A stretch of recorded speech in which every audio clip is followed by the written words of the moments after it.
Live. You ever tried coconut chips? No. I don't think so. I mean, it's not really a chip because the shape of it is not completely chip-like. It's almost like as if a chip was sliced in three, kind of like the size of each chip. That's the one I had right there on the left. Yeah, that one. I had that one. It was called Healthy Crunch Naked Classic Coconut Chips. Long name. And I was eating that. And then I was kind of curious. I went to the kids. I was like, what do you think about this? Uh-huh. You like this? Are they like shreds? Do they look like this? But they crunch. There's a crunch to it. Okay. I said to the kid, I said, you like this? I said, yeah. I don't mind it. Are they sweetened? Well, I've been looking for any type of chip, any type of crunch. You don't, by the way, you don't need it sweetened at all. It's coconut, so it's already so sweet. Yeah.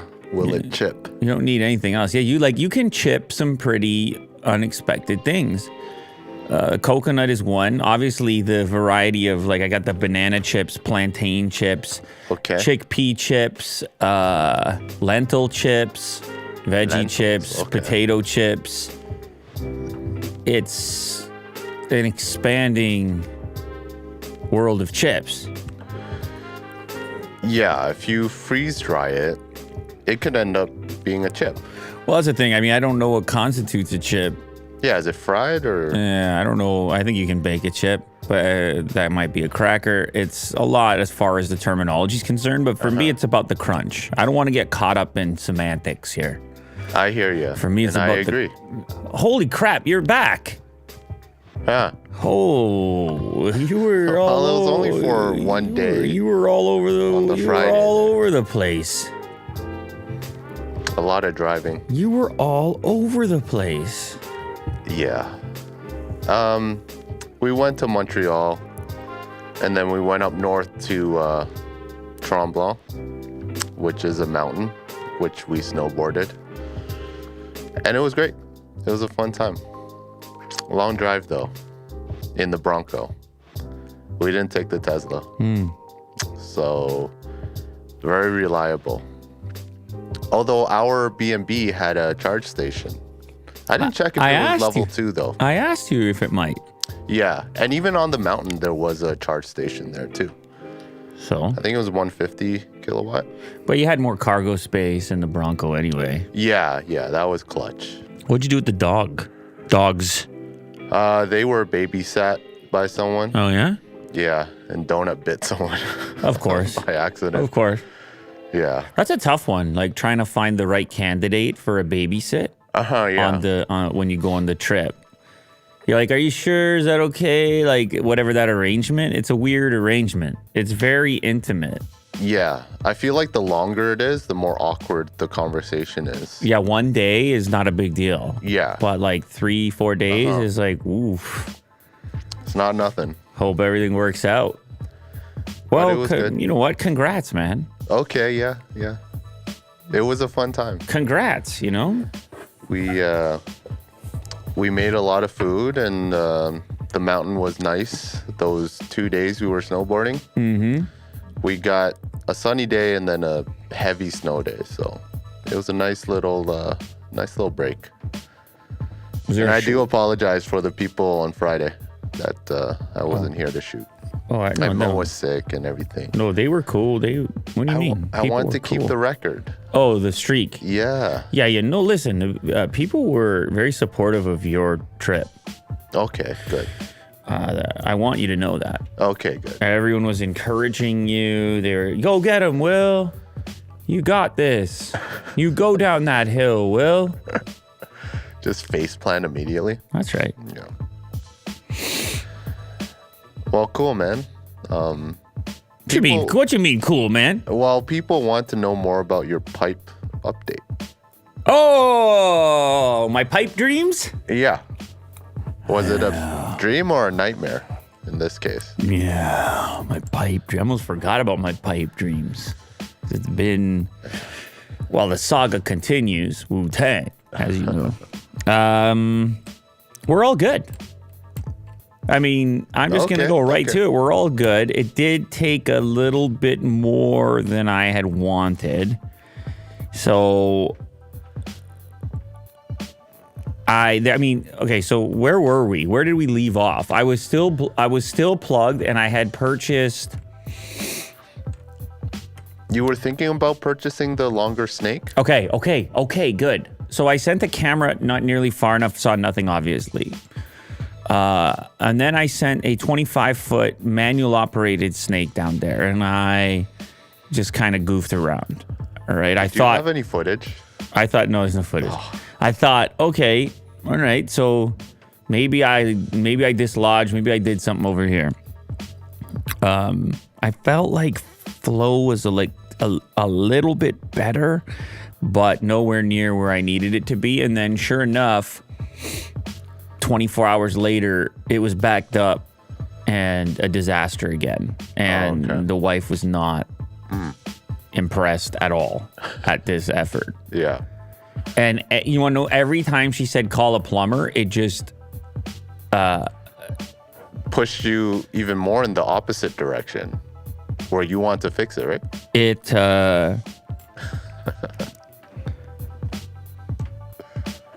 every time she said to call a plumber, you have to choose your words carefully. Every time she said to call a plumber, I became more of a plumber myself. Yeah. Now, to take nothing away from Your pants got lower and lower. actual professionals, I take nothing away. I'm guaranteed they would have solved this so much faster, and it would have been cheaper considering the depths to which I went. Yeah. So anyway, the 25-foot snake goes down, and I'm just mapping it in my head. I'm like, okay, pipe goes here, goes there. I'm following it down to where it exits, and I'm like, 25 feet should be plenty. So now I'm thinking I got buildup like around the pipe where maybe I poked something through it, but now new stuff has traveled in there, and it's just prone to being blocked. So I'm like, let me pour another chemical down, because I was reading some of the comments. It's funny. Somebody says Lou Clog Vlog. It should be I should have the Clog Vlog. So I said, let me send. I got a couple comments from people. They say, you got to try this chemical, that chemical. Never mind the Drano, and let it sit overnight. And so anyway, I went back and I found something. I don't want to put anything on blast because I'm just sure I had the clog of all clogs, but I found this. It's not the thing I recommended you. Did you see that? What'd you recommend? It's okay, I'll just show the image. It's Thrift. It's called Thrift. Oh, Thrift. A few people suggested Thrift. Yes. Shout out Marsha. I didn't find the brand Thrift, but I found the same chemical concoction with a different name. Okay. And I poured more of it down there than I should have, I'll tell you what. Max strength. And I'm like, all right, this baby's sitting overnight. And so I told the wife again, I said, listen, I am a plumber, and just don't use it. Don't do anything. Just let it sit. And she was kind of like, not again. Yeah. Okay, here we go. Yeah. Sure, bud. You failed how many times now? And I was like, listen. I'm on the cusp. Just kind of want to hear about your cusp, bud. Yeah. It's like, well, it's fair. It's great. You're making a good point. You got like 15 snake machines. So I left it overnight. Yeah.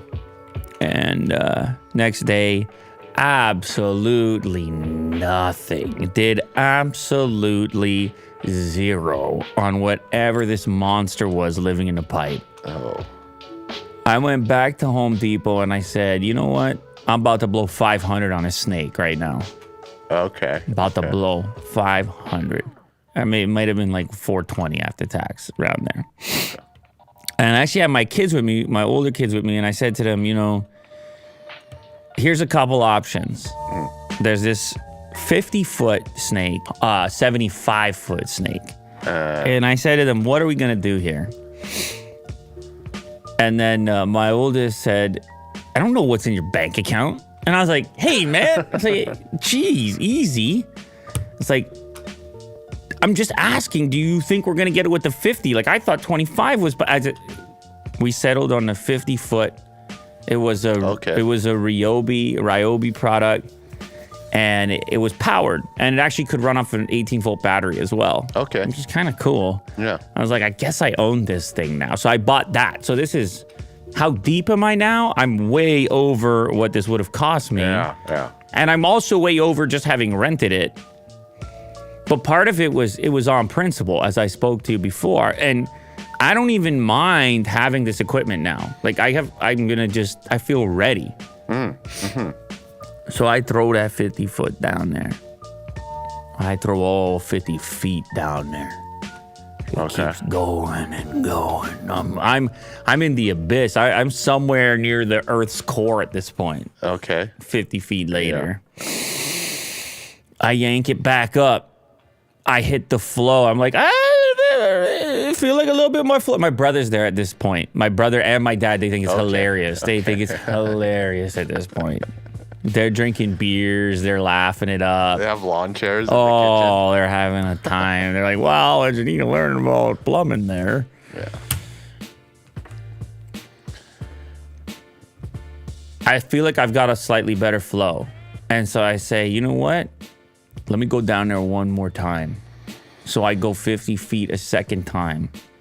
And I'm banging. I got the power on this one now with a variable speed. Turn that baby up. It just snaking around. Okay. So it's like a wire that kind of like hits all the... It's a wire moving surface. like this. And if you apply just a slight amount of pressure into the pipe, it wants to travel down it. Gotcha. Now you get to some weird junctions in which it gets hung up. Uh-huh. But eventually what ends up happening is it dives right in there. Assuming you have the right diameter of attachment. The one I got actually has interchangeable attachments, including a possibility of a cutting attachment. Not sold in store, at least at Home Depot.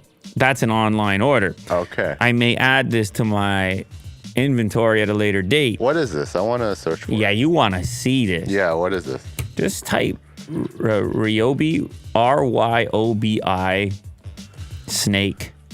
You'll see it. You don't even have to put 50. You're just going to see it. The green one right there. Yeah, this one. Now, I don't know why this is listed at $1,000 here on eBay, but that's the product. That's what it looks like. It's a bit of a beast. I'll tell you that. Yeah, no kidding. It's no fooling and it's no goofing. You can run it off wall power. It has interchangeables. So you could put a longer feed on it if you needed more reach. A little pedal to start it up, stop it, and then also a switch to, there's the tips. Okay. So the one in the middle is the most typical. I think the one on the left might be able to, obviously has a slightly bigger diameter. It might be able to clean things out a little more. And then the cutting tip is that one with the two blades on it. If I guess you run into something. So which one did you use? Needs to be chopped. The one in the middle. Okay. The standard one. I didn't have the other two tips because I guess like my kit, or it just said sold separately, those pieces.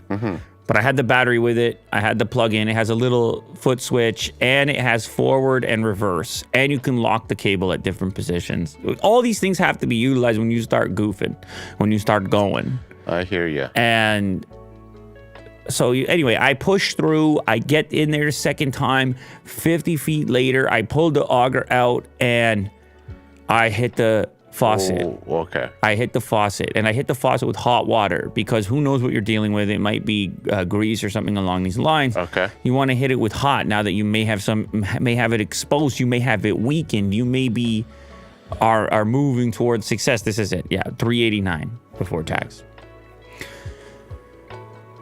My brother's standing. He's like, "You don't have it. It's gonna clog. You ain't got nothing.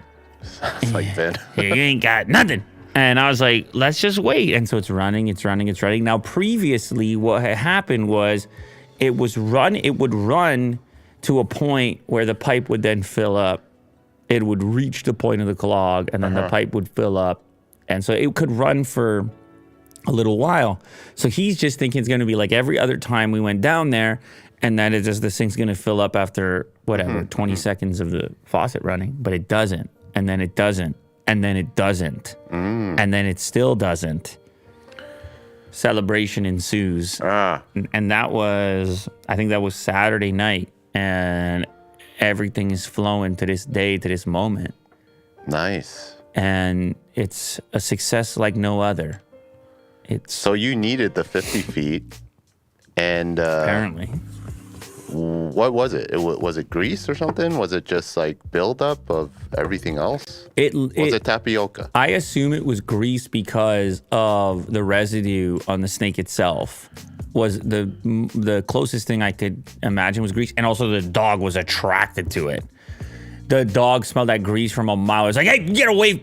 Get out of here! You get out of here!" That was me to the dog. I assume it was grease on there. And it probably won't be the last time that I have to do this. And so whatever, I'm the owner now. I'm the proud owner. Okay. And I'm ready for anything.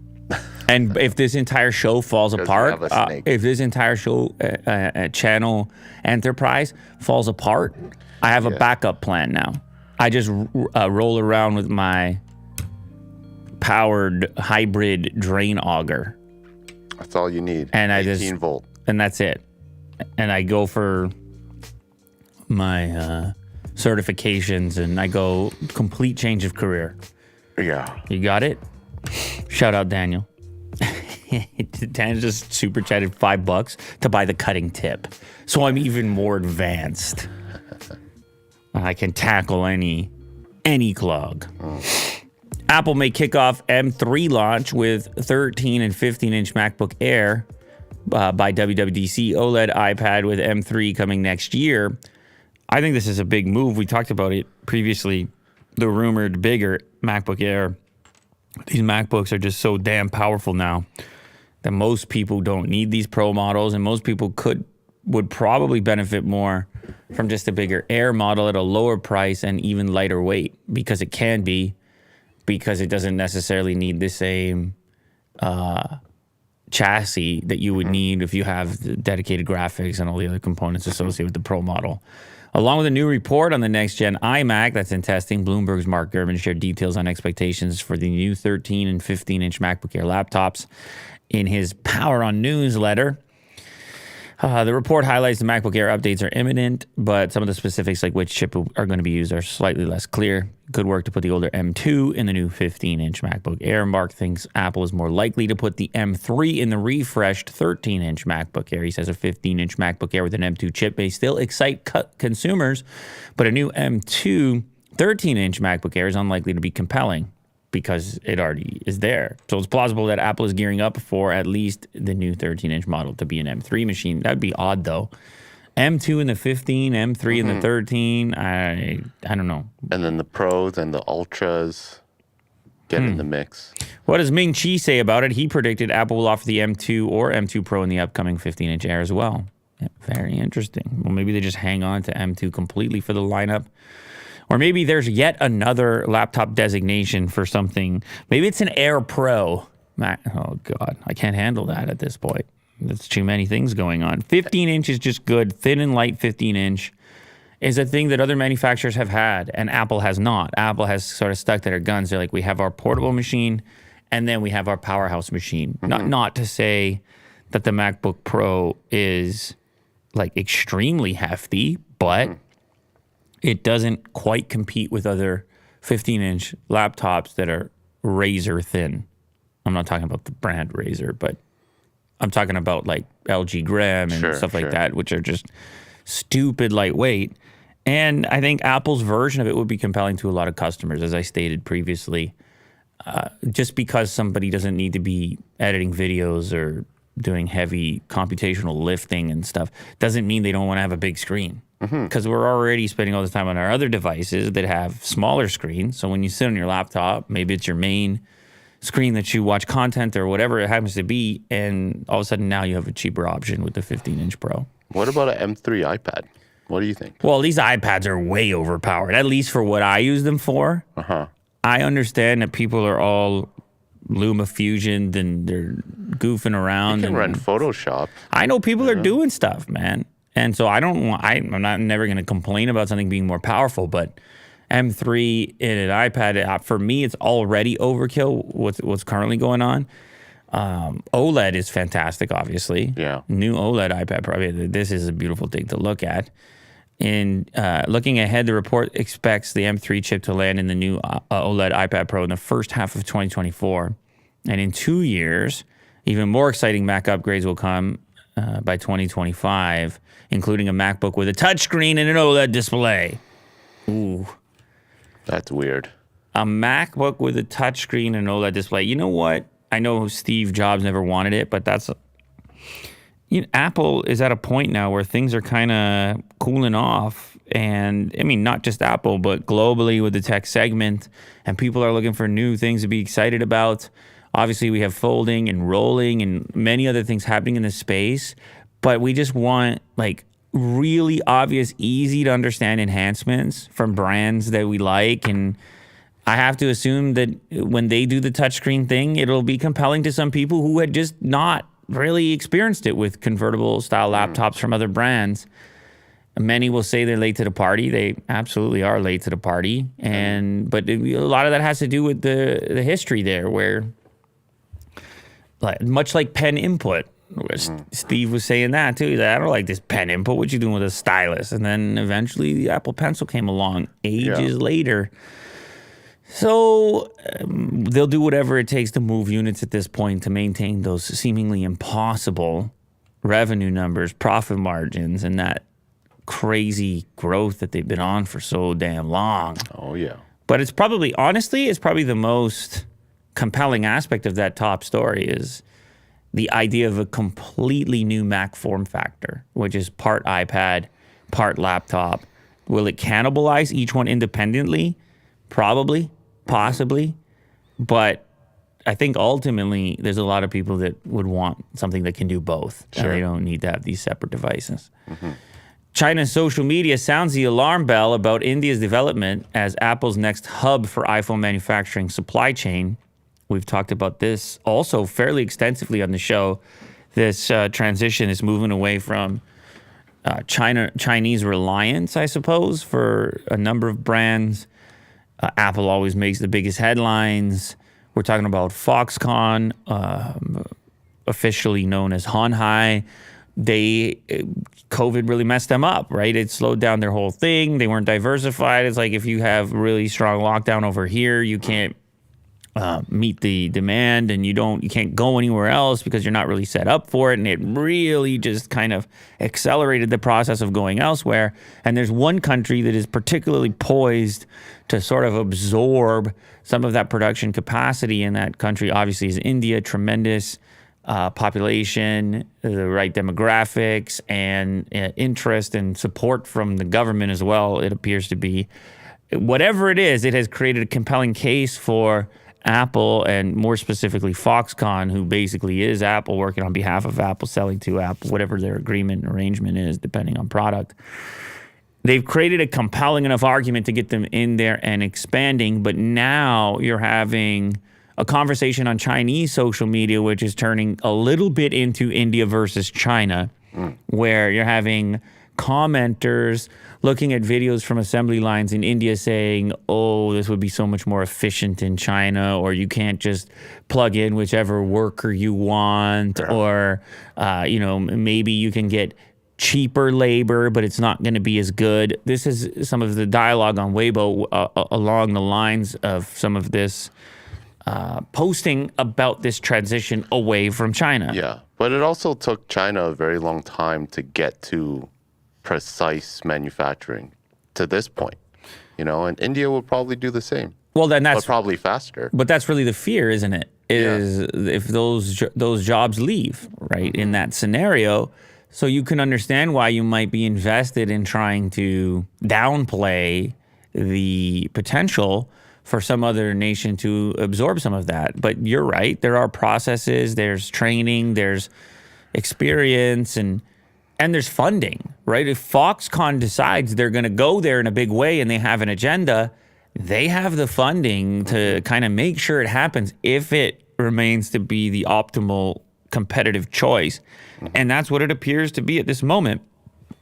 India's Union Minister of State for Electronics and Information Technology said over the weekend that mobile phones will be one of the country's top 10 products for export by next year, up from 0 in 2014, according to a report by a local news agency, Asian News International. The report also said that the Prime Minister has laid out a vision that India will be a significant player in the global electronic supply chain with a target of US $300 billion worth of electronics produced by 2026. Now, these numbers in relationship to China, obviously not at that point yet, but you have to imagine that there's going to be pressure in China. There's going to be pressure politically to figure this one out and to aim to at least fight back in one way or another, because this is a massive, Apple's a massive client, Foxconn's a massive employer, and I suppose if they find a better way or a cheaper way of doing things elsewhere, then you might lose a lot of it. Sure. So, Samsung to rival Apple Silicon by developing custom PC and mobile processors. Samsung plans to rival Apple Silicon by developing its own custom processors for future smartphones and personal computers in an effort to develop more advanced chips. Now, they kind of were doing that to a certain extent, but I don't know how customized their products were. According to Business Korea, Samsung has already formed an internal team dedicated to CPU core development and has recruited Rahul Tulian, former AMD developer, to lead the group. Samsung has traditionally relied on British. Oh, that's right. ARM was the designer for the Exynos processors. They just put their stamp on it. But developing the chips in-house would allow it to take full control of the design and optimization process, similar to Apple's transition away from Intel. So full-on design, architecture, construction, and so forth. Mm-hmm. The first application processor is said to be dubbed Galaxy Chip. Of course. Yeah, it makes sense. And could be available in 2025. However, this chip will likely have a CPU based on ARM technology, since Samsung has only just initiated the development of its own CPU core. Samsung Electronics will be able to boost completion level of its Galaxy chip if it successfully develops a CPU core. It will be able to load its own CPU in 2027 if the development is carried out as planned. I guess this gives you sort of, when you're integrating into consumer products that eventually a person holds on to and utilizes, you can do all types of optimization when you're involved in the design from the ground up. Mm-hmm. So when it comes to cooling and chassis design and how quiet it is in operation, and obviously Apple has kind of proven this with the M series stuff, where all of a sudden it's seemingly overnight, everything just, there was an increased rate of advancement in what you were able to get out of something as thin and light as what they were producing. Mm-hmm. And it just, I know in our line of work, it totally kind of upended our perception of what was necessary from a processing standpoint. I had been editing stuff on Apple devices that were Intel based, and there would always kind of be an incentive to step up to the much larger pro level stuff in order to experience those increases in performance. And then at one point, like I said, seemingly overnight, it was everybody in here was basically satisfied with spitting out tremendous number of clips. Like I just remember the first M1 MacBook Air that we brought in here. Uh-huh. I think you were using it. Yeah. It was just like flying, just like exporting clips and so forth. It flipped it upside down. So obviously Samsung wants to replicate that situation, and this would be the path towards doing so in their laptops, their tablets, and obviously their phones as well. Mm-hmm. Everyone's making a chip, right? Oh, getting back to the chip conversation. Yeah. Coconut chips, Samsung Galaxy chips. Even Samsung. I don't know which one is tastier. Yeah. We have a Yanko design inventive window blind LG speaker. Impress anyone who sees it in action. Ah, look at that. You hide a little speaker over there. Uh-huh. Inside the blind. I like the multi-purpose aspect. And a projector. So you get privacy, you block the outdoor light, and you enhance the aesthetics of a room. Plus, you get a projection screen, mm-hmm. and you get a nice little speaker. You can wake up to some music going on. I don't know, the blind goes up, the music starts up. What do you think? There's some RGB in there as well. It is called the Rest or the Resta. What is that apostrophe for? Rest. I don't even know how to pronounce that. Yeah. The unique rest, as it's called, is designed to be mounted on the inside of the window frame, just like traditional blinds. However, instead of fabric or vinyl slats, the blind is made up of a screen that rolls down from the bar-esque body of the speaker. When the blind is not used, the screen rolls back in for a seamless appearance. Well, it does kind of still, protrudes a little bit, but so does a blind, I guess. I also just noticed it has a nice ambience along top with a kind of an RGB thing going on. Yeah, it kind of lights up the room a little bit. That's another nice one. When you wake up, it could kind of slowly illuminate the room before fully blasting the blinds on you. You know how abrupt that is? You get that anxious start to the day. You don't want that. You already have those lamps that do it gradually. And I also see some sort of lamp controller over on the side there. Look how rested this girl looks over here. Look at this. Yeah, she's great. I don't know about you, Will. Having a lot of relaxation. Holy, man. Imagine waking up like that, ready for anything. You do a stretch. You pull off the stretch like that. Although it looks fake, doesn't it? That's definitely not me when I wake up. I'm just going to be clear with you right now. When I wake up, dude, I am just... Yeah, what? And I'm the most miserable. Like, you don't want to even be near it, right? Gotta get the coffee going. I gotta get going with it. What makes the rest impressive is the integrated speaker system combined with automatic blind. The window blind speaker system provides a richer sound experience. A speaker with volume display on board is hidden in a bar at the top of the blind, providing a clean, minimalist look accompanied by mood lighting and beam projection, hence your projector there. Like, you might have a really ugly view. Yeah. It's funny that they're showing the view you're covering, and the view is actually nice in this case. Yeah. But they're enhancing it. They're even more. They're like, you have trees? What about mountain? Yeah. Top of a mountain. What about mountain? Perfect. But a lot of people have crap views. Yeah. And they can then replace it. It also, you can see here, it can be mounted without a window nearby. It can just be a... Look how cool these people are, by the way. This guy? Jeez, man. Got the pant leg rolled up, some sort of house coat looking coffee thing. You gotta be, I mean... What's this style? Is it... Well, I wonder what day of the week it is when I see a photo like this. Like, my life is the opposite end of the spectrum compared to this. This is so pensive and philosophical. It's just walking around barefoot on these wooden planks, thinking about the universe. Mine is just like stuff getting whipped at my head, and I'm late for everything already. Yeah. It's just the opposite of this. Yeah. So this is a nice vibe, I guess. This hopefully will help. This is going to help me? I think so. There's no way it can't help me. Listen, multifunctional gadgets that do more than one thing are always interesting to me. I'm kind of into that. And then I also really appreciate a true blackout blind, which it looks like this will be. Yeah. And you normally already have some ugly thing hanging sometimes in the frame instead of in front of it. But this looks like it has a little bit of adjustability. Different colors. I think it's cool. Good for LG. I like it. I wonder if there's a price for this. $2,000. I was thinking that. $19.99. Yeah, no price. Well, maybe we'll get it. Maybe we'll get it. Tesla slashes prices for Model S and X in the U.S. I think they have too many of these sitting around. I think they built too many during COVID or something because they just keep dropping the price. And then they drop the price on the Y, then they quickly raise it back up. They're like, oh, wait, no, everybody wants that one. Let's not get carried away here. But S and X, I think, are overpriced. I don't know. Or maybe not overpriced, but there's just more competitors in this space at this price point. You got the Lucids and I don't know. What else do you have? What else do you have at those price points? I guess Rivian? to a certain extent. Yeah. The Hummer EV. There's a lot of like premium EVs. There's increasingly affordable ones. Yeah.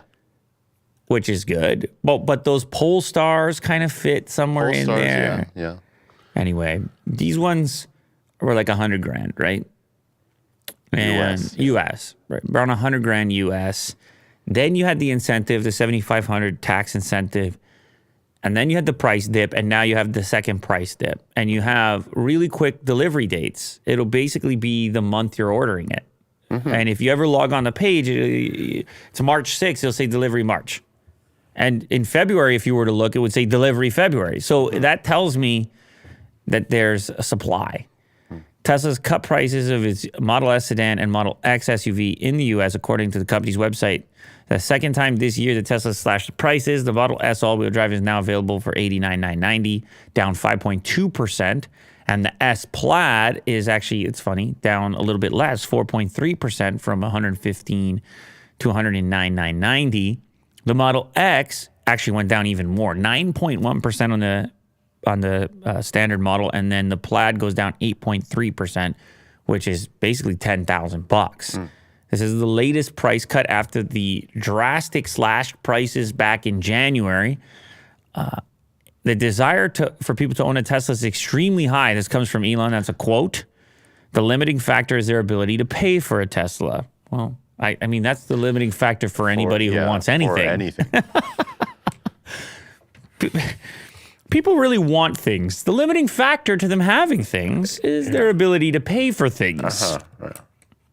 That is groundbreaking stuff. But yes, it is true. I think obviously what he means to say or what he is saying, it does still make sense in this case. Maybe he's saying people are waiting till they have the funds. He's saying it is part of a plan they have to get it. And this was going to let more of them pull the trigger, I suppose. But I still feel like that person that's on the fringe of having a Tesla or not having a Tesla is not an X or S customer, but they're more likely to be a Y or 3 customer, as I would imagine. So it's still a bit of an odd statement. But wouldn't it help their stock prices and be like, hey, like we've sold this many cars like this quarter, so. Sure. It's fair, Will. Yeah. Well, I don't know markets. We need to get Mo in here. Mo Markets? Yeah. Mo Money Markets? Yeah. I guess he's still sick. Is that what's going on? He is in the chat here and there. He's in the chat. All right, let us know, Mo. I mean, Get better, buddy. we're curious if, I guess you're still sick, which is not great. So get well. Get better. Get the soup going. A Twitter engineer says at least 2 bodyguards accompany Elon Musk around Twitter HQ, even to the restroom. Are these the guys? Oh, those are the guys. Those are my favorite guys. You remember my favorite clip of him outside the HQ, and these guys were just earpieced up, and they were scanning, and they were ready for anything. Now, I don't know about you, Will, but this is confidence. You go to the restroom, you got these guys over there. Dressed well, too? You're just like, I'm all sorted out. I just can relax. I can rest in the restroom. I have these guys. Yeah, finally. He said that he's got increased threats. He's been polarizing. I mean, he's always been polarizing, but maybe even more so recently since getting involved in Twitter. So he hires the team here. It's twins, as you mentioned, right? Yeah, they're brothers. It's a set of twins, is it not? No. Just brothers? Yeah. Are you sure? I don't even think they're brothers. Are you sure? No. I'm just joking. Will, let's get to the bottom of this. I think somebody told me. They're not twins, are they? Elon security twins. Well, if they're not, they're doing a good job of looking very similar. Yeah, they're twins. Are they? Elon Musk's vigilant bodyguard twins go viral. Elon Musk reportedly had twins with a top Neuralink executive. That's a separate story. Oh. Remember that story? Yeah. Not those twins. They don't look like twins. They don't. I mean, I guess it's kind of a joke maybe that they are twinned up in their attire and their beards and stuff. They don't look alike. Dude, I don't know. What is this article? Elon Musk bodyguard twins. Business Today? Yeah, I don't know. Okay, there it is then. Well, who can verify? Can somebody verify this? No, they're not actual twins. They must be, yeah. Anyway, listen. They don't have any names. It's not uncommon for high-flying executives and CEOs to be accompanied by bodyguards or for companies to spend considerable amounts of money providing them with security details. Twitter didn't immediately respond to insiders' request for comment. Can you make a comment? Is he in the restroom with them? Yeah. Is he in the stall? Or will the bodyguard enter the stall with Mr. Musk? Or does he stay near the sink? Or is standing over him? Is he outside the door of the restroom? Yeah, we all need to know. What does the restroom look like? Is there a drop ceiling in that restroom? Could somebody enter from the top into that restroom? The engineer who spoke to the BBC on condition of anonymity to protect their employment said the bodyguards were bulky and tall. From a Hollywood movie. What did he look like? He was bulky and tall. Lou, why are you talking like that? What did he describe the assailant? Oh, he was bulky. I don't know that I've ever used that word to describe somebody. Bulky. Yeah, it's a very descriptive term, very specific. Oh, bulk barn. That's you. Yeah. You're always over at bulk barn. It's a good time. You're bulking at bulk barn. Yeah. So you can be bulky yourself. They must get a lot of money, eh? Couple bucks. The twins? Yeah, a couple of bucks. Security twins.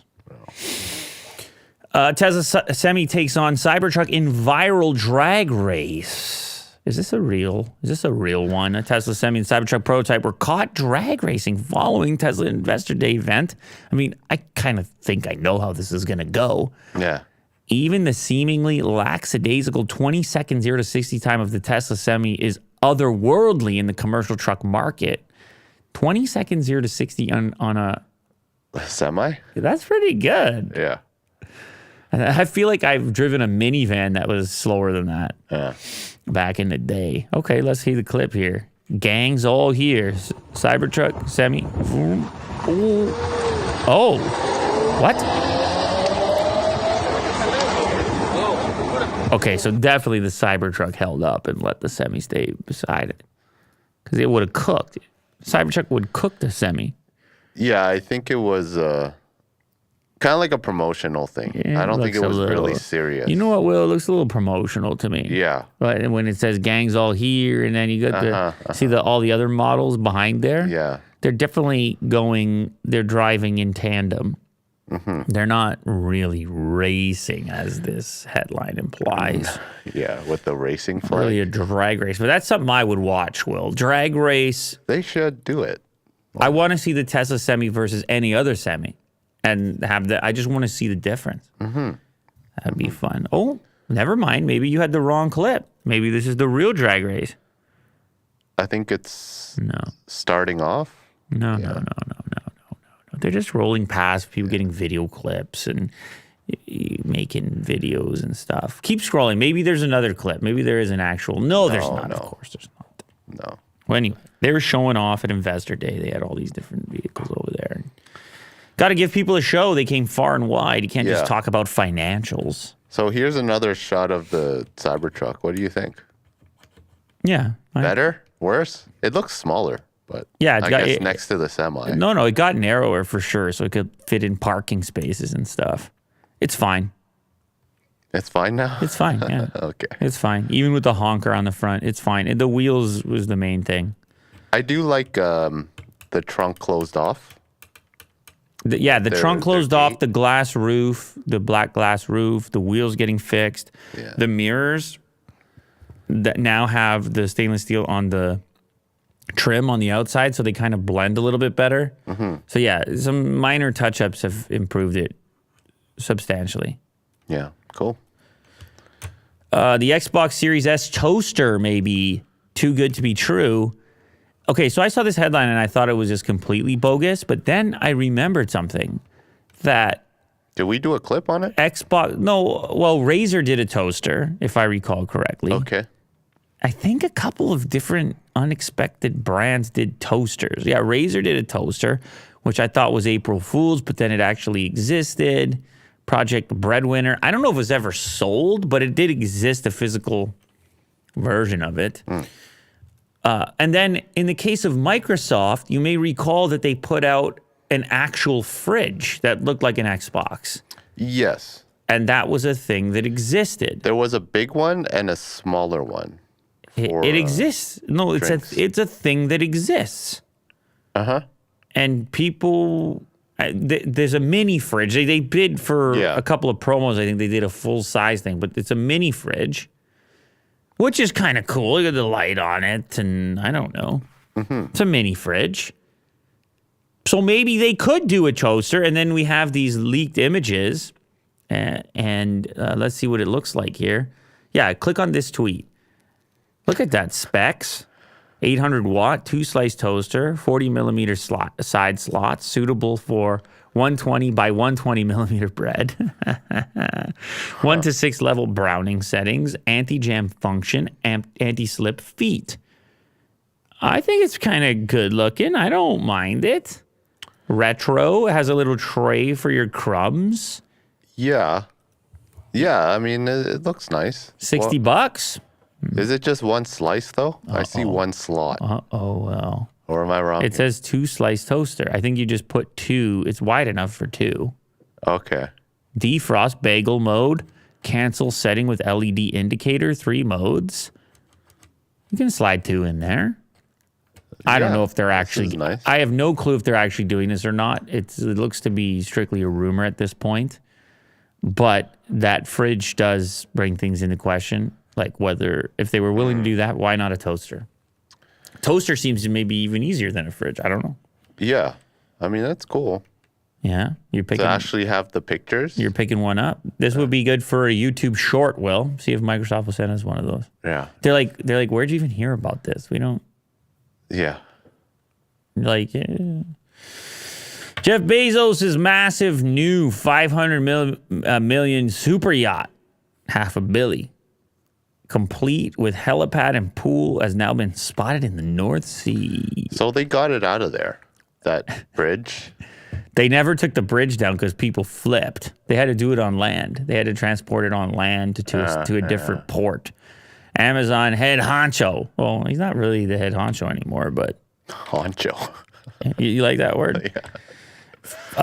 The super yacht is named Koru, codenamed Y721. It is now seaworthy. I love these sailing terms. Seaworthy. Yeah. Spotted in the North Sea after leaving Rotterdam on Feb 13. Footage posted by the organization Dutch Yachting has shown a massive 417-foot vessel. Oh, God. What? This is like 500-foot vessel. You can navigate the globe with this thing. Yeah, scroll through a few of these. I gotta say, it looks pretty nice. No, it looks amazing, obviously. For what it is. I can't click through for some reason. Apparently, it has a side vessel that goes with it that allows you to... that you'll like land your helicopter on and other celebrities can visit. There's your picture for the thumbnail right there, by the way. God. This is Bezos and his new wife on the... I don't even know if they're on the super yacht in that photo. No, I think they're just they're kind of forecasting what it will be like on this yacht at some point once Jeff is Jeff is aboard. Your clicks finally. Look at that from above. Look at all that wood paneling. Yeah, the utilities. It's so tiny compared to this boat. How many cars you could get on there? Wow. Yeah, let's listen, man. I gotta say, it looks pretty nice. These things are so like it doesn't long in the making to build one of these. It has a nice like classic look. Absolutely. It's not like super modern. Wow. But it's the thing. These are so custom. The undertaking of building one, they're so custom. Yeah. So much is done by hand, by experts, by craftsmen. Of course. That's how you spend the money. Yeah, so when they were trying to take that bridge down to get it out, they were throwing eggs at it in protest, the locals, the Dutch locals. So they had to go a different route to get it out. So it's called the Koru? Koru. But if you go back, it's actually impressive, the companionship that goes with it. So this one's it's $25 million a year to run it.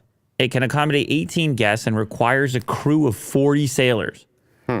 Just imagine the mechanics of running this thing. You have 40 guys on board, no outbreaks. Oh. The $500 million price tag is a drop in the ocean for the Amazon founder. And it will join a fleet of super yachts, helicopters, and planes already owned by the entrepreneur and his millionaire girlfriend, Lauren Sanchez.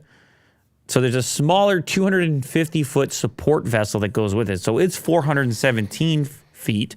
Then you get a 250-foot support vessel goes beside it with a helicopter landing pad for celebrity guests. It will also have luxury cars, jet skis, speedboats on it, and a personal submarine. So when you get to your destination, you can take the smaller boat in, get your car out, go to Monaco. Or I don't know. Yeah. I'm trying to paint a picture for you here, Will. Yeah, a little vacation house, if you will. Just trying to paint a picture here. In terms of boats. Trying to paint a picture for you here, Gotcha. Will. Report. Source 2 version of CSGO set for release with Counter-Strike 2 beta very soon. Counter-Strike 2? Hey, remember that game? Jeez. Yeah. What's going on here? It's still huge. Counter-Strike. Never faded. No. Can't kill a classic. I know a couple of friends who still play it. This is like, did this start the whole thing in terms of war-style shooters? Yeah, tactical. I'm trying to think if anything predates it. Like, certainly there wasn't any. What year would the original Counter-Strike have come out? Let me see. There's probably something that predates it, but might not have been as successful. 1999. 1999. Wow. I think there was something before that, though. 99. Just guessing. Was it called SWAT or something? Yeah, maybe. But anyway, this thing has really hung in there as a competitive title, as like a reference competitive title. Yeah. And I suppose anytime you're updating anything like this, you got to be super careful to satisfy the enthusiasts. Uh-huh. So what kind of changes are we talking about then? Graphics. Following years of leaks and rumors about a version of CSGO on the Source engine, files from NVIDIA driver update at the end of February showed a CSGO Go S2 executable. This was the first concrete indication of a Source 2 upgrade for Counter-Strike with the latest entry in the series. The beta for Counter-Strike 2 using the updated Source 2 engine is due to release as early as this month.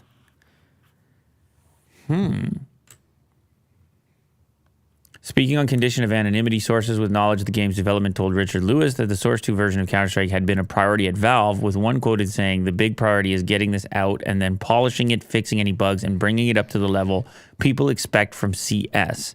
It'll boast 128 tick servers at launch, a feature heavily requested from CSGO players. An improved matchmaking system is planned to lessen the need for third-party matchmakers like Faceit and ESEA." This is way beyond my expertise. My current involvement in this. I know it's still a regular competitive game, so it's so important that it functions almost like an OS. That it is rock solid from a stability standpoint. And how are they going to pull like CSGO players to CS2? What remains unclear is how the new release will be integrated with the hyper-competitive top level of CSGO and how it might impact the current skin economy. Oh my God. Oh yeah, the skins. What happens to my skins? Whether the new game will continue to exist separately from CSGO. It's like, you know what it reminds me of? The Ethereum fork. As loyalists. What happens to the old chain? As we've seen with previous iterations, or if we'll see a merger similar to Dota 2's Source 2 version. It's unknown.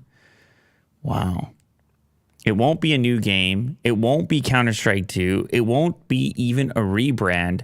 Just CSGO Source 2, and your skins are fine. They'll be available in a new version. All right. Well, that comes from Twitter. So maybe it's just a bit of an upgrade. Maybe you're all good. You don't need to worry about the skin economy. Yeah. GTA 6 may cut content for DLC to meet release window target. Another rumor. Rockstar Games may cut content for future GTA 6 DLC in order to avoid delaying the game further. Reliable insider Tez2 has suggested made a name for themselves when it comes to Rockstar-related leaks. Okay. Screenshot circulating on Reddit says that Rockstar is targeting a release window of holiday 2024 for GTA 6. Holiday 2024. That's soon, Will. That's not much more time. Unfortunately, however, the game may slip into 2025. But considering GTA 6's scale and how long it's been since the last GTA released, there appears to be some pressure to prevent the next entry from slipping further. I don't think the upper management is in a position to delay further to holiday 2025, 2026.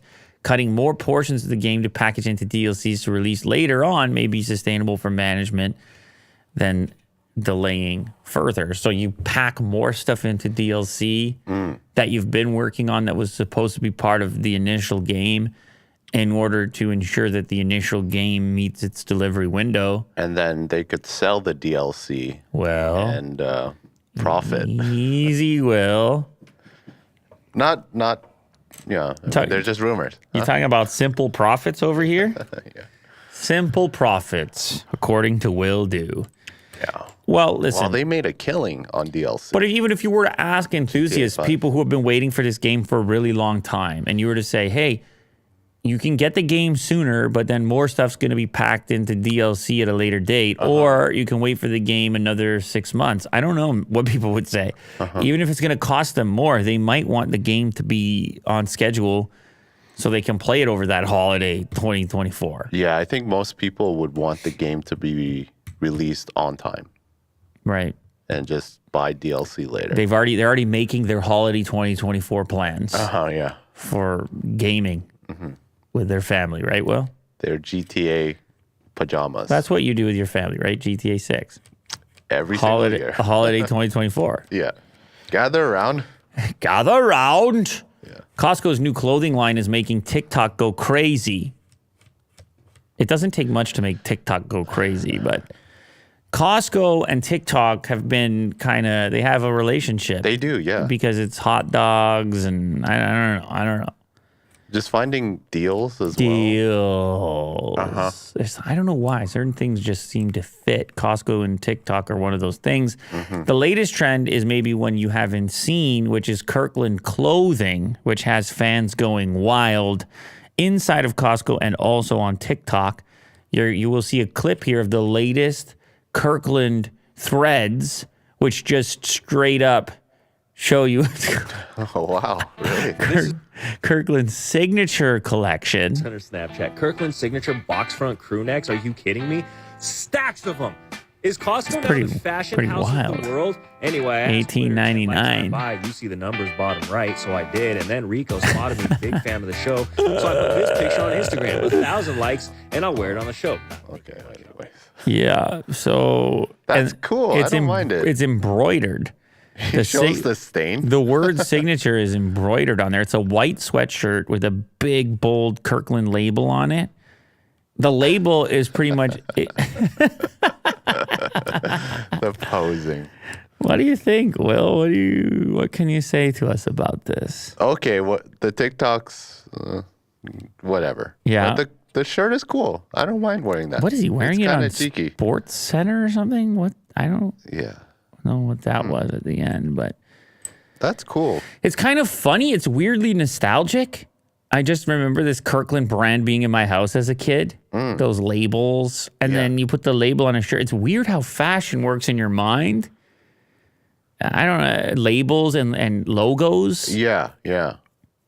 Is Kirkland's signature collection the next wave?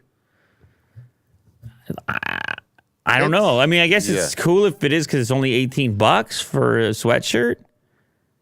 Is Costco now the fashion house of the world? Kirkland drip go crazy, to be honest. Kirkland, a.k.a. Why you gotta say it like that? We're old. No, I'm saying it like that on purpose to emphasize how ridiculous it is. Like Kirkland, just think of this combination of words, Will. Kirkland drip go crazy TBH. Like when you think of the brand Kirkland, what stands out to you in your mind? What product do you see? I don't know, steak or hot dogs. For some reason, I picture the container of cookies. Okay. They have some or those really big muffins with a Kirkland the sticker. oversized muffins. With a Kirkland sticker right on it. muffin for like 3 people, but it's like just one giant Well, everything one. is huge. I wonder if these are oversized as well. These are probably huge also. You got to size down probably. I mean, the fit's nice. It also has the tag on the cuff there. Kirkland drip, go crazy. Yeah, they should put TBH. that on the thing. Kirkland drip, go cause. That's cool. I don't know, don't man. mind It's it. weird. I I don't don't know what it is. It's giving me weird, This throws me off conflicted too. feelings. Like it cuts off right here, right on the collar. I'm conflicted. I don't know how other people feel about it, but it's a conflicted feeling. You feel like you're that feels like you're an employee. Yeah, that's employee.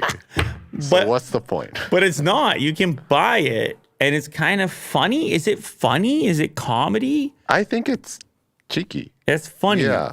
I don't know, man. Listen. It's funny. I really don't know what to tell you because I don't even know how I feel about it. Okay. And but what if you had to get one of the shirts, the one that he showed in his video with the big Kirkland signature logo, Okay, yeah. the white one with the little Kirkland signature logo, the one with the Costco branding in the wallpaper pattern, or the employee shirt. Costco wholesale. I kind of like all of them, to be honest. Well, which But one? if I were to choose, You gotta only get one. I don't know, maybe the subtle Kirkland This one. branding small. You know on the what I side. realized I want is the employee shirt. You want that one? Yeah, that this one is my right there. second pick I don't know why. It's weird. because it raises a lot of questions. It's It's an so icebreaker. weird. It's almost like, did you get a part-time job or something? If you wear that, or somebody give it to you. But What if- about? Oh, look at the sweatpant. I don't know. Okay, yeah. Kirkland signature. It's weird. You know what else it is? It's they're leaning into it because it's a goofy brand. It's a store brand, but they're leaning into it, which is kind of like a. Maybe not, but you know, like when a comedian is self-deprecating and you find it to be endearing, Yeah. it kind of feels like that, where they know it's kind of goofy, but they're doing it anyways, kind of making fun of themselves in a way, but also selling you something. It's bizarre set of Yeah. emotions here. But it's not over the top. Maybe this one with the diagonal. This is the one for you, the patterned Costco crew neck. And the other thing is, they're not. It's $18 or $15 or whatever. Hey, if the fit's nice, I don't mind it. Okay. I don't really care how it looks, the logo, whatnot. I think it's kind of cool. What would you wear? You would go for That one right there. employee one? That one is really messing my brain up the most, which is why I like it. It's very confusing, Yeah. Very cool. chaotic. I would get the employee shirt and the pants. Oh, this next one. This type of story, I love this type of story. I'd learn about something I didn't know about. Have you ever tried a Toblerone chocolate? No, I think it has nuts in there, right? Or am I wrong? I don't think it has nuts. It has like a type of nougat. Is that nut A based? nougat? Like, can I don't eat know nougat. if it's even a nougat. It's like a kind of a chewy. Does it have nuts? Maybe it has nuts. Okay. Maybe I'm an idiot. Well, I've always had it like around, but I've never eaten it. I could be completely Then it must have wrong. nuts in it. Now I need to get to the bottom of that. But if it does have- Toblerone If it doesn't have nuts, ingredients. I'm buying it. Hang on a second here. We need And I'll to. try it on the show. Milk chocolate, sugar, milk, cocoa butter, unsweetened chocolate. Oh, you're right. Nougat has nuts in it. Nougat yeah. is honey, almonds, dried egg white, and citric acid. That's what nougat is, apparently, in this case. Okay. So you will never experience the Toblerone. But anyway, it's a Swiss. It has the Swiss mountain called Matterhorn on it on the packaging. It's the coolest packaging. Toblerone packaging is just ridiculous. Yeah. It's so iconic. It kind of reminds you of like an egg crate, but it's also more pyramid-like, the way you break the pieces off. Uh-huh. And the pieces are a generous size. Like it's a hunk of chocolate you end up with. Yeah. I don't know. There's something about this. The T and then the fact that it's a triangular and then the word Toblerone. I don't know what to tell you. It's just a whole feeling. Okay. Also, the holiday season, for some reason, these things are circulating. The package says Toblerone of Switzerland is what it says on it, underneath the word Toblerone. However, the company that makes Toblerone, Mondelez International, is now changing the packaging to depict a more generic mountain, not the Swiss mountain Matterhorn, which it is. I don't know if you look at that, do you know that that's Matterhorn when you look at that package? Of course. A Swiss person would know that. I wouldn't know. Yeah. You or me around the world might not know, but a Swiss person would know. And in this image, it's kind of cool. I wonder if people actually hold it up and they're like, yeah, look, it fits right in perfectly. All right, you would have to be the exact right distance and enjoying your Toblerone to experience that. But anyway, there's some sort of Swiss law about Swissness. And since Mondelez is actually moving some of the manufacturing over to Bratislava over in Czech, Mondelez disclosed in 2022 it planned to move some Toblerone production to the Slovakian capital, not Czech, in Slovakia, my bad, of Bratislava. The company is changing the packaging design to depict a more generic mountain rather than the famous Matterhorn.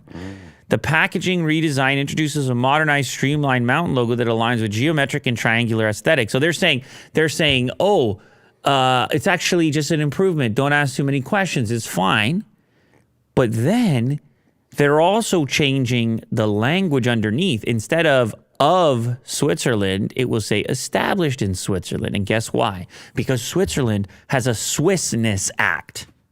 The amount of Swissness. It was passed in 2017, and it states that national symbols and Swiss crosses are not permitted on packaging of products that do not meet Swissness criteria. That's not Swiss enough. Wow.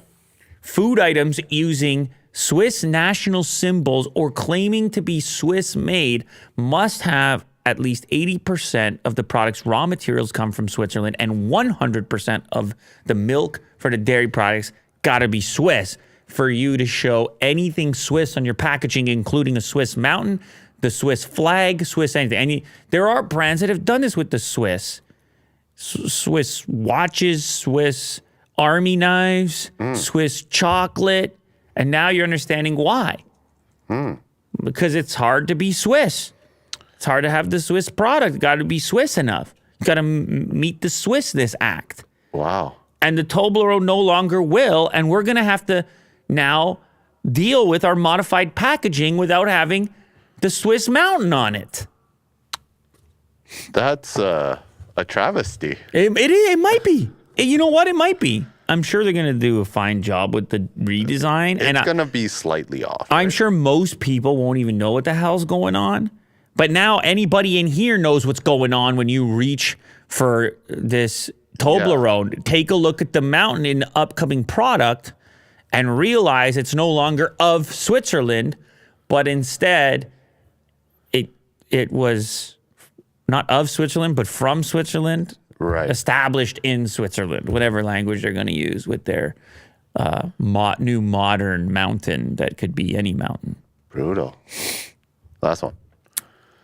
Chris Rock has a new special on Netflix. Yeah. And it was filling up my news feed today, actually. Yeah, it compelled me to watch it this morning. You watched the special? Yeah. Oh, perfect. Because I didn't have a chance to. I'm so glad that you did. Okay, yeah. I read actually a couple of synopsis reports, reviews, whatever you want to call them. Yeah. So I understood that he just roughly the subject matter and that he addressed the Will Smith thing, which seems to be the hot topic, that he, at the end of it, he goes and addresses the Will Smith slap and he kind of responds. Yeah. The last 10 minutes of his act, he really dug in to Will Smith and Jada Pinkett Smith. Dug in, but isn't he supposed, isn't it justified or no? Definitely justified. Right. And it was funny. It was quite hilarious, this bit. The thing that struck me is just and this is the appreciation for comedy in general, is he would have to get this material going shortly after the event. And I remember hearing shortly after the event that he was going to comedy clubs and kind of working out the material and talking about the Will Smith incident a little bit here and there, obviously before recording. And you come to realize how long these acts are in the process of being perfected prior to actually being recorded and then released, edited, produced, and then released on a platform like Netflix. Because this slap was a long time ago at this point. Yeah. And for most people, this will be their first exposure to a response. Now, you have to imagine, if you're Chris Rock, you're leveraging that from the jump. The slap hits you in the face and you're immediately thinking, ooh, where am I going to put my next special? Where am I going to negotiate? You go over to Netflix, you're like, hey, Netflix, my first special back since the slap. We're going to do it on your platform. And Netflix is like... And I believe he did it live. It was a one take. It was a live. Yeah. Yeah, I heard there was like a pre-show, it was like a Super Bowl type atmosphere. Yeah, well, So- a lot of they perform in front of live audiences, so they're typically live. But yeah, it wasn't edited where like they would film multiple like shows and then. Are you sure about that though? Well- it may have appeared that. I'm not. I'm just playing devil's advocate here. The only reason why I feel like it was a one take live is because he made a mistake Oh, in the special. I like that. So in most specials, they would kind of like dub over the better or the worst version. But this one, he made a mistake and he called himself out and then he continued on. I like that. That makes it feel so much more And it real. was near the end. It was in the Will Smith bit. Imagine if the mistake was on purpose to make the whole thing feel more real. Yeah, I mean, that could happen as well. Like this here, like we pretend this is live, but it's not actually live. We're actually dead right now. That was a joke. I see you all in the chat. Skate Lucky, Safu, Manit, Ben. See, it has to be live. Jev, Optimus Prime, Isaiah, Safu, Mike Mahoney. I recommend it. I've never watched Chris Rock's shows, but this one I feel like is very justified, along with the Will Smith slap at the very end. It was a fun watch. It's interesting. Comedy specials in general in 2023, everyone has a voice, social media, everything else. I'm reading what people are saying. Some people are laughing. Other people are pissed. It's a funny kind of atmosphere for comedy right now. And I'm just glad that you sat there and laughed, Will. I like that idea. Yeah, finally. I can laugh. I like the idea that you just In the sat. comfort of my own home. I like the fact that you sat without there being and, canceled. and you laughed. Yeah, it was a good time. It does seem to me that this idea of outrage, I mean, the title of it is selective outrage. This idea of outrage or social media clubs and Pick your parties. chambers and everything has become one of the main topics, one of the main focuses for comedians in 2023. It seems to be the social commentary. It seems to have struck a chord with comedians because they're used to saying the outrageous things. They're used to attempting to elicit, to be outrageous. And so, hopefully I get a chance to check it out, but it does... I mean, it has made news regardless. I heard he went after Meghan Markle. Yeah. There was that as well. So, Yeah, it's a good time. Chris Rock, there you go. Talked about the slap. The biggest slap. I mean, I don't know. The biggest slap in the history of slaps, probably. Probably, I can't think of another slap. What a moment that was. It's crazy that slap already feels nostalgic to me. When was that slap? That slap gotta be like a year ago or something. Over a year ago. March 27, just about a year ago. Yeah, you're right. Oh, Just okay. about a year ago. It happened in March. Wow. Damn, dude. Damn, look at the meme. Look at the So many parodies. unbelievable time. Yeah. That was the biggest story for a moment. Everybody was talking about this slap. Thank you very much to everybody who joined here today. Truly do appreciate it. Thank you to everybody who's part of these live broadcasts. Yes, they are live. I was just joking. Thank you to everybody who has enabled their notifications for these live broadcasts. We hope that everybody gets a chance to join one at one point in time, jump into the chat and so forth. Also appreciate everybody who watches after the fact and watches the clips and basically interacts in any way with what we're doing here on the internet in 2023 and maybe even beyond. Shout out to Willie Doo, who has returned after his mega adventure on Jeff Bezos' mega yacht. He was actually he was lying to us. He wasn't in Montreal at all. He was actually in the North Sea. Yeah.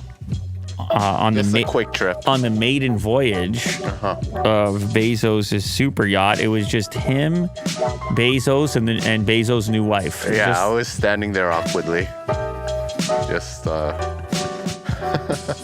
right at the tip of the boat. All right, okay. See you guys later. See you guys tomorrow. Okay, later.